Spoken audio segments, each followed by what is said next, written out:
And we are live. All right. Hey, everyone. Welcome to Consciousness Unfiltered. I am Dr. Anthony Mattis, and I am joined by my guest, Anne Maxwell. Anne is a licensed clinical social worker and a registered play therapist supervisor and an access consciousness facilitator.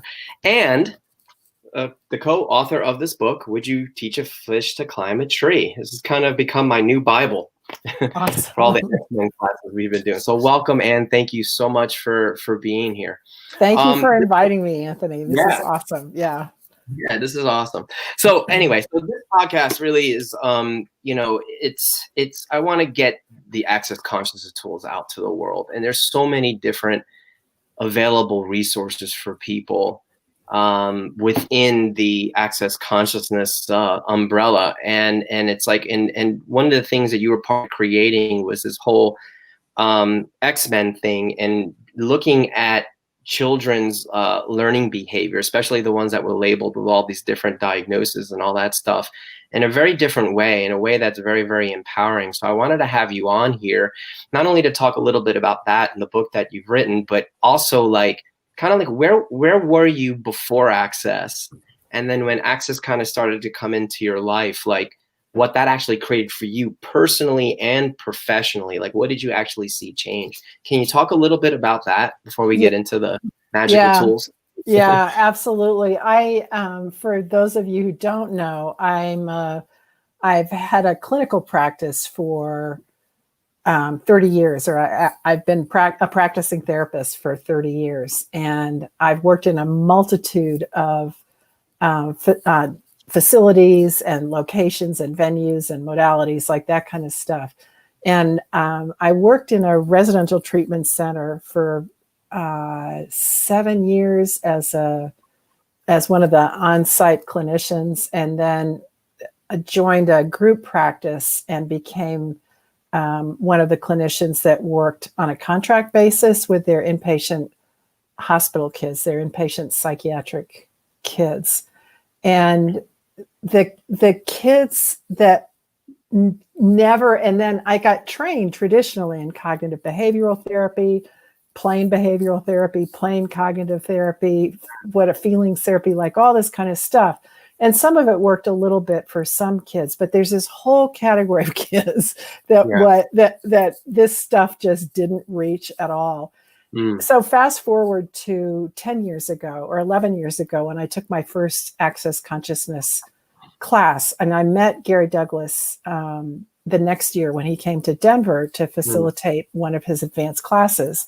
And I remember sitting and almost like not breathing, like, how you get when people start talking about stuff that you've always known, they put words around it, that words that you never known. That's been a lot of my experience with access.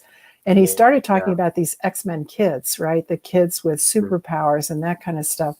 And the first sentence about these kids that he said that literally changed my world was, what if there's nothing wrong with them? What if they're just different? And I think I'm going to cry. It changed everything, because I'd always known that about them.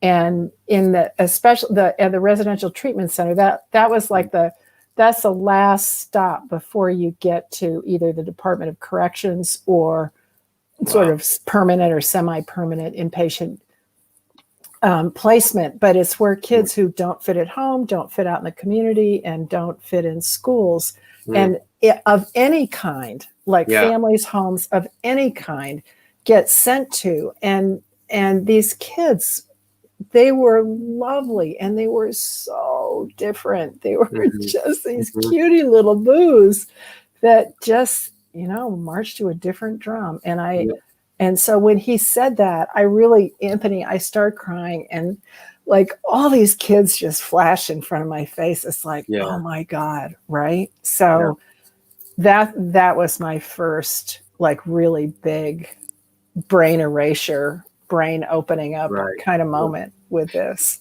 So for those of you who don't know, Gary Douglas is the founder of Access Consciousness, and Access has been around for only about 30 years or so. 30 years. Yeah. 30 years. Just about.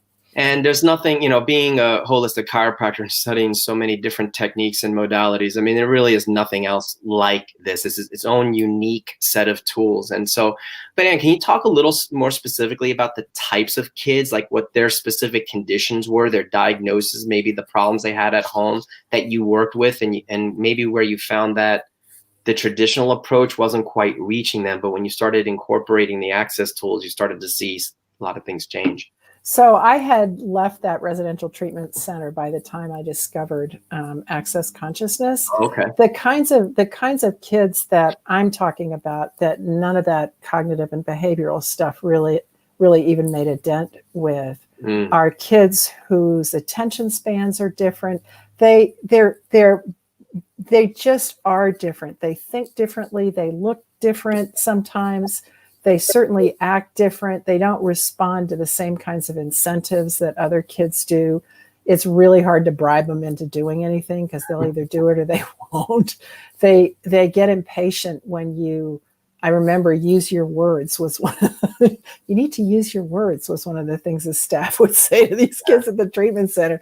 And they would just go ballistic, and come to find out it's because their brains work so much faster than words do. And they actually communicate telepathically or psychically, which most of us actually do and don't even think about or don't even recognize. But it's those kids. It's the kids who are the last one chosen for teams. They're the ones who aren't invited to birthday parties. They're the ones that are made fun of in class. They're also the ones that tend to be a lot brighter in either specific areas or multiple areas that so-called regular kids lean on for academic help and like that kind of stuff. Their social skills are sorely lacking for the most part, and they don't feel and have emotions and think like many kids do, and certainly the kids on which the schools are based, sort of created, like that kind of stuff. So they'll be the ones that'll laugh at the wrong time. I don't know if you've ever been in a movie and you're the only one that's actually laughing and everybody else is really serious, like, whoops. This is classrooms of kids like that, right? So a lot of these kids were given labels by the traditional school systems and stuff like that. ADD, ADHD, OCD, autism, PDD, which is the sort of generic pervasive developmental disorder that would cover like a wide variety of kids. Some of them schizophrenia, anxiety, bipolar, like all of those diagnoses have, sometimes there's a thread, some sort of commonality. But one of the things that I found about labels and about diagnoses is that it's an attempt by people who want to figure out how to slot them so they can figure out what to do with them, to fix them or to make them better, make them be more, quote, normal, and then another thing that it does is it opens up a whole raft of services. Like you traditionally can't get services either in schools or with psychiatrists and doctors, and I don't know, maybe even chiropractors. I don't, if you don't have a diagnosis that is viewed as, quote, treatable. And so there's sort of the plus and the minus for the diagnoses, but for kids who really are in need of services at school, diagnoses really help them. On the one hand. On the other hand, there is a stigma associated with it. Oh, there's something wrong with you. And the other thing that Gary said was, what if there's nothing wrong with them? And then the next thing was, what if they don't need to be fixed? I think that's when I start crying. I just bawled because I had always known that there was nothing that needed to be fixed about these guys. We just needed to change how we view them. And they require different handling. They do. And some of them are really tough, right?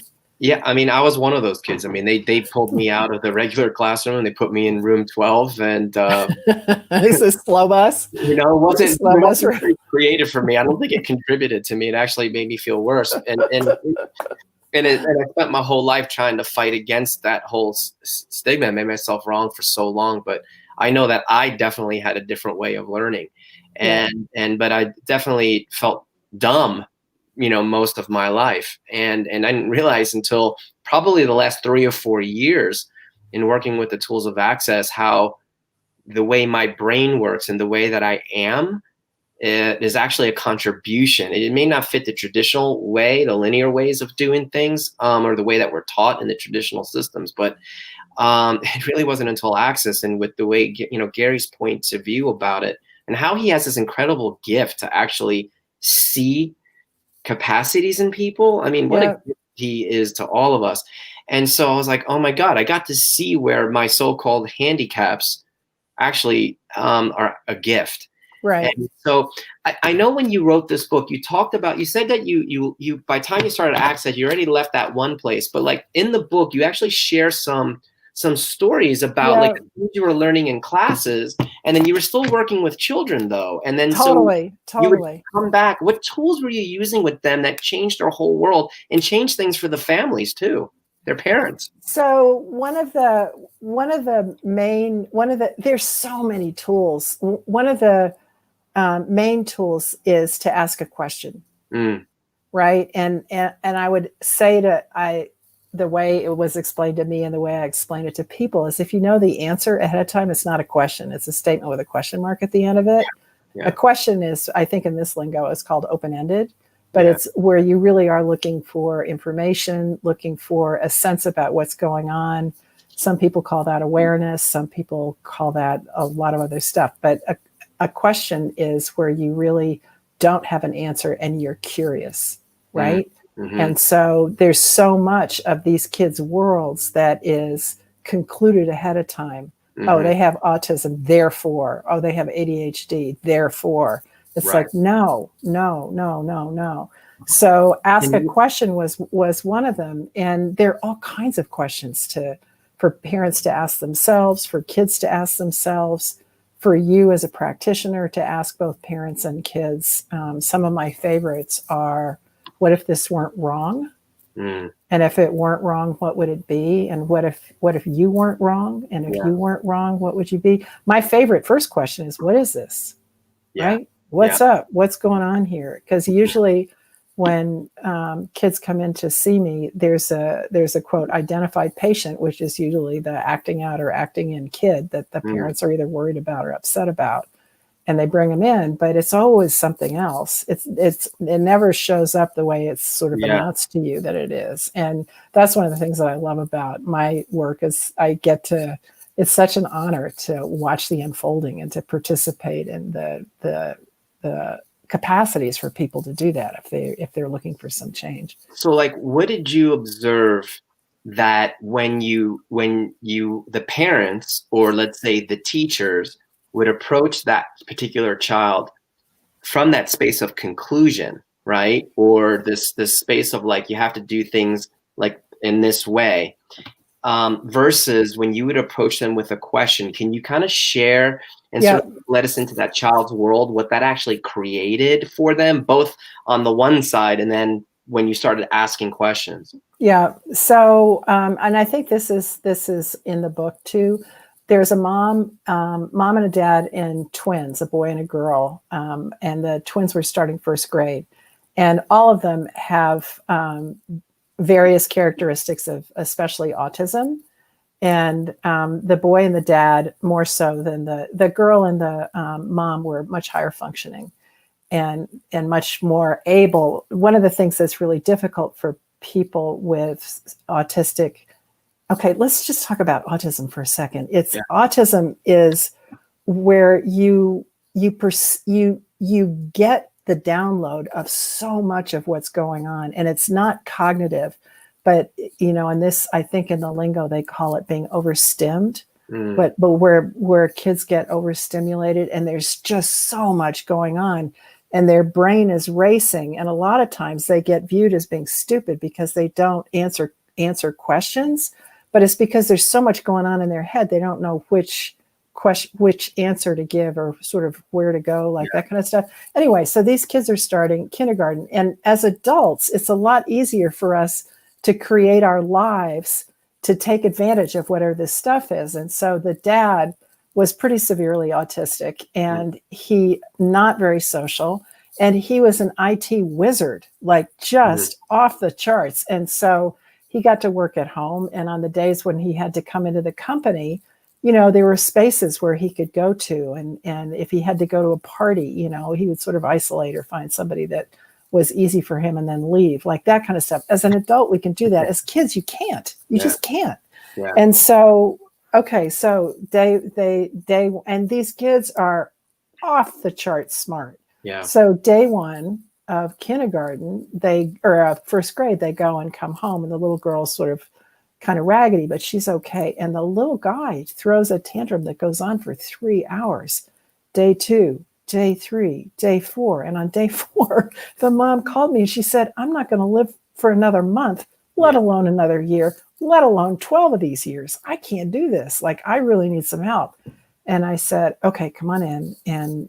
And so the questions that I asked her were, I asked her about the school, and she said, they're actually really, she said, I just don't know what to ask for. I get that they're pretty kind. And I said, here's the deal.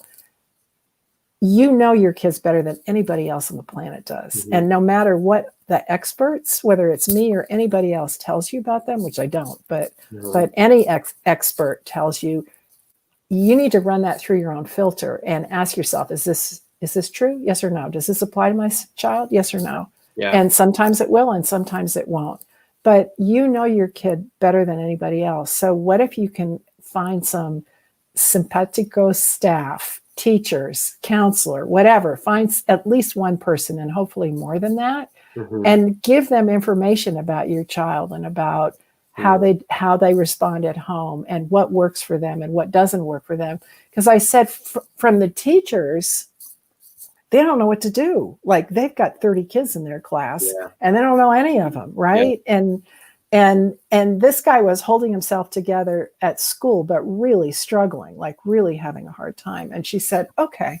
So they came up with I think he was so bright. He was really bored. And the tantrums at home were from him being so overstimulated at school and keeping himself, all his cells glued together so tight so he didn't lose it. And he'd come home and boom, off he'd go. And so she wanted to make it easier for him to be at school and have a little bit less pressure. And so they ended up, long story short, is they ended up jumping both kids from first to second grade, and then giving him fourth grade math, and then having him also be like a tutor for first graders, like a kid helper, you know, like a staff kind of helper, like that kind of stuff. And it made all the difference in the world. There was something else I was going to add to that, but that was it. They were done. And the teachers were really, she was lucky. It was a great school, and the teachers were really more than willing to work. But it's as a parent, you do know your kids better than anybody else does, regardless of how many people tell you that you're wrong. Yeah. And so one of the tools that I love giving parents is the question, what do I know? What do I actually know about my child? And what I'd encourage all you parents to do is to write down a list of everything that you know about your child, right? And for all the good, the bad, and the ugly, and for all the bad and the ugly and the good, ask, is this actually true, right? I mean, really check yourself and see, and you might be surprised about what you come up with. And it's also going to be, it'd be a great list to have sort of as a reference to be able to have conversations with school staff and stuff like that. Yeah, I love that. I love that. That's beautiful. I have tears rolling down my eyes over here because, and it's like, and that particular kid happened to be in a good school, and not everybody has that luxury. But you know, for kids like I know what I was going to say. Sweet. Yep. Go ahead. Okay. So as a parent in the United States, the schools are mandated by federal statute to provide your child with an education that's appropriate for them. Wow. And so if your child doesn't meet the criteria for special ed, which is what Anthony was talking about, like classroom 12 or whatever that special room is. Oh my God. You can ask for accommodations, and in the United States, what you ask for is a 504 plan. Oh, okay. Okay. You ask for a 504 plan, and you can get accommodations, extra time on tests, or have them sit in the front of the room, or have them be able to walk around in the back of the classroom. And they can only do that if they're not disturbing people, like whatever it is. Maybe to have, squishy toys, or not get in trouble for rocking back and forth, or, what. I'm doing that right now. It's like, here, I had a conversation with a mom the other day, and I'm just grabbing this piece of paper off my, well, no, that's not what it was. And the thing too about I know for me, all it took was one person to believe in me too. Yeah. And even though I was sort of failing the traditional system, it was one person that actually gave me hope. One person that believed in me. One person was like, "You're not dumb. Yeah.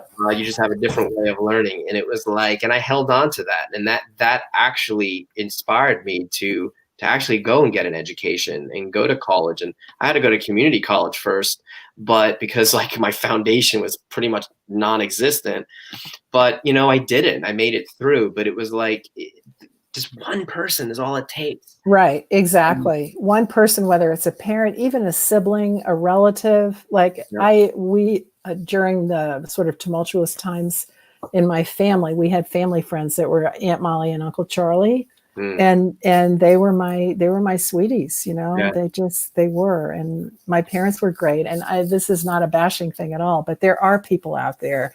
Yeah. And as a parent, you can encourage your kids to have connections and relationships with adults other than you, really, really encourage them and be grateful for them. Absolutely. Yeah. So go ahead. Do you have something to share there, or? I was looking and I'm so,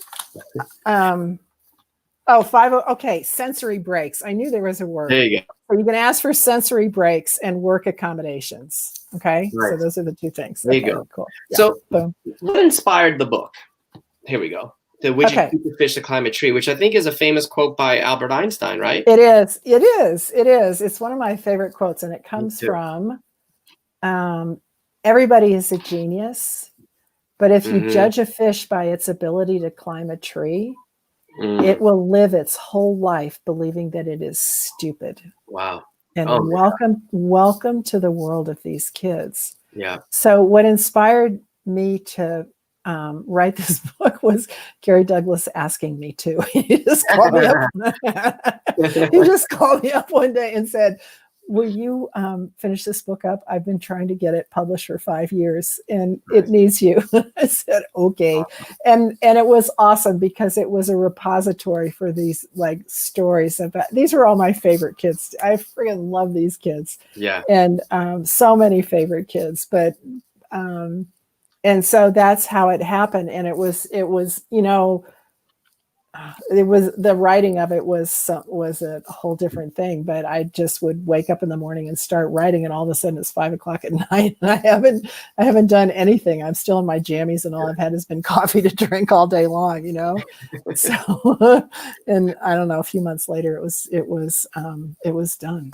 Nice. So, yeah. Well, and I'm grateful for that contribution for sure. And out of it, I guess, came the whole X-Men program, if you will, right, in Access Consciousness, and because there's so many different tools that we have in Access, from anywhere from working with people with abuse, who've had abuse, working with children and even adults that have been diagnosed as special needs, or all these different labels.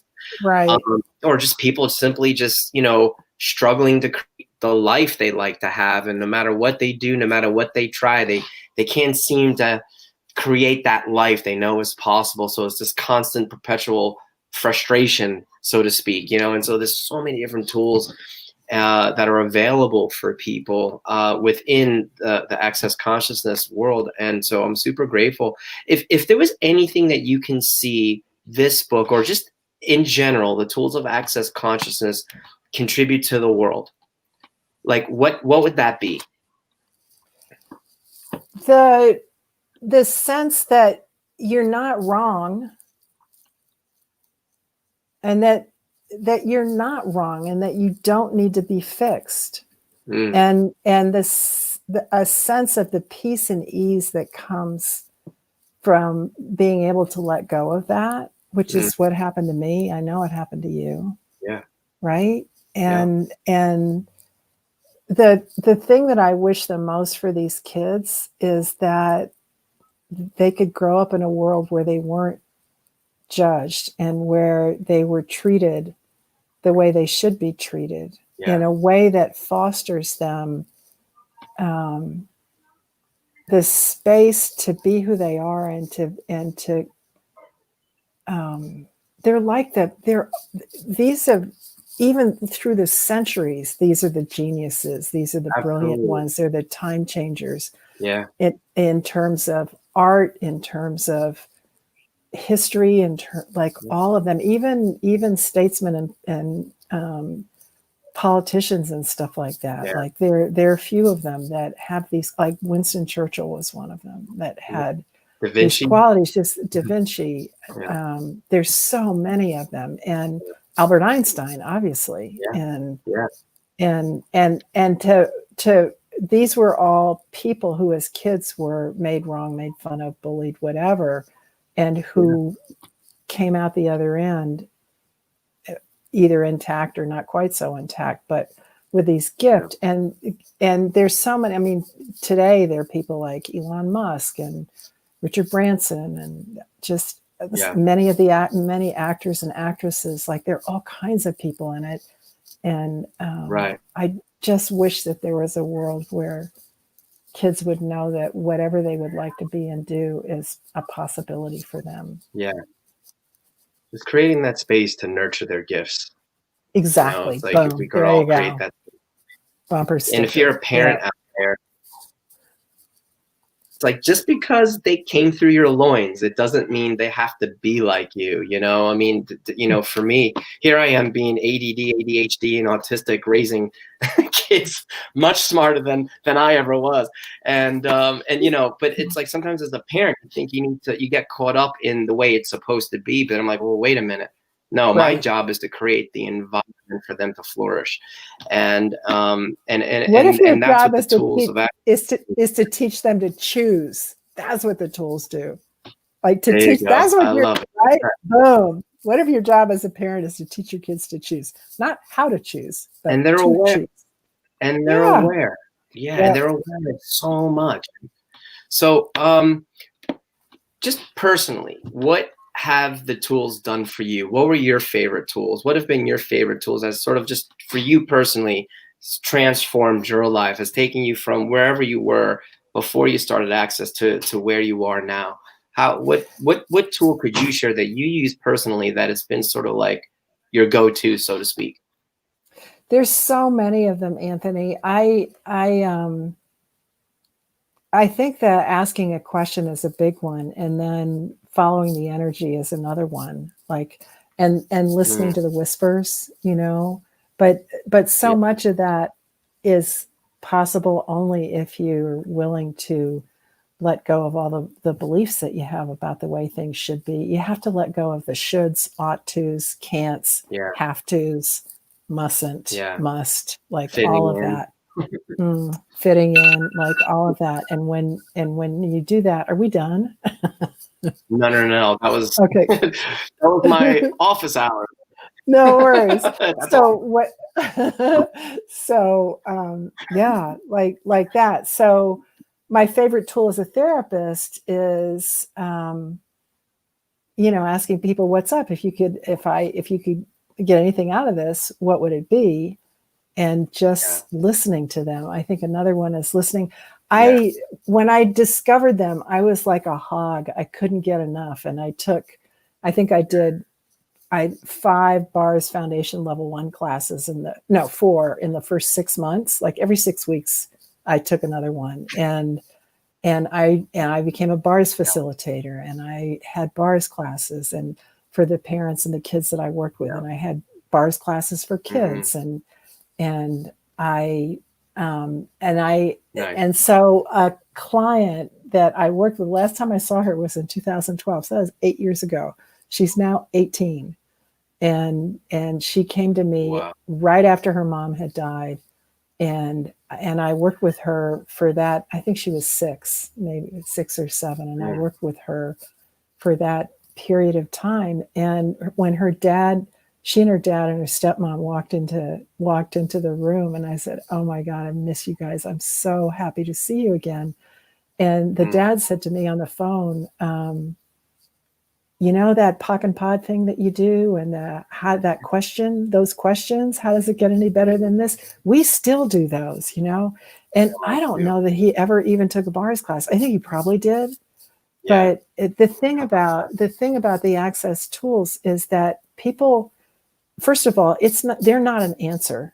I added them to my toolkit, and a lot of the stuff that I came into access with worked then and still works. Using the access tools just helped make it easier, like that kind of stuff. But there's no need to do everything and to take everything and to sound like you do. You just pick and choose and pick the ones that work and let go of the ones that don't, Yeah, exactly. And you don't have to give up anything, because, exactly. One of the mottos is consciousness includes everything and judges nothing. And they're really just pragmatic tools to help you create the life that you'd like to have, and to not be labeled, and to know that you actually have choice, that there's actually possibility, that maybe the things that have been presented to you at that particular time in your life. And that's been the gift that access has been to me, is like, I don't have to have my past dictate my future. Right. I don't have to function from these labels. There's actually choice and possibility, and it's up to me. But receiving the tools, my God, that's just such a gift in and of itself. And Right. Well, and that thing about your past doesn't have to dictate your future. I remember one little guy that I was working with on the inpatient psychiatric unit at that residential treatment center, and his dad had died, and I think it was the year anniversary, and he was really depressed, white as a ghost, I'm sure on antidepressants and that kind of stuff. And his mom would come in, and we were always under the gun to move kids out really quickly. So I think the sessions were probably daily. And I remember, when you're working with a family or with a patient, all of a sudden, boom, the it shows itself, the thing. Yeah. Well, the thing became apparent when the mom said, "And I brought you pictures of him and of his dad when they were babies." And she showed me these pictures of 2 babies, and you can tell them apart. And she said, "They're identical, aren't they? Isn't it hard to tell them apart?" And I got it. I looked at him, and there was question about whether the dad had been in an accident and his car had just run off the cliff, or whether he'd done it on purpose, right? There, sort of that unknown. That known unknown was that he'd probably done it on purpose, but nobody wanted to have a look at that. Right. And so this little guy, identical according to the mom and to the family, to the dad. And I looked at him and I said, "I just want you to know one thing. Just because you look like your dad doesn't mean that you have to have your dad's life. And just because your dad died doesn't mean that you have to. You get to choose whether you want to live or not. And if you choose to live the kind of life that you would like to have." And you could see literally all this stuff just rolling off his body. And he said, "Really? Right?" It's like, oh my God. Yeah. Awesome. So how can people find you? They can find me on the Access Consciousness website. Find a facilitator, and my name is Anne Maxwell, you can see it there. And then I also have a website with those first 4 initials, LCSW. So it's www.annemaxwelllcsw.com, all one word. And that means that there's 3 L's in a row. 2 for Maxwell and 1 for LCSW. There you go. And I got lots of stuff there. So, and then there's this book here, and then there's this book. Climb a tree here. Oh, but there too. and it's fantastic to see all my Post-it notes in there. I love it. I love it. I have boxes of these, so I actually grabbed a clean one because I have some that are so tattered, it's like ridiculous. Nice. Well, thank you so much for joining us, and I'm grateful for your contribution to the world and everything you do for Access. There's so much more you do for Access that I didn't even mention.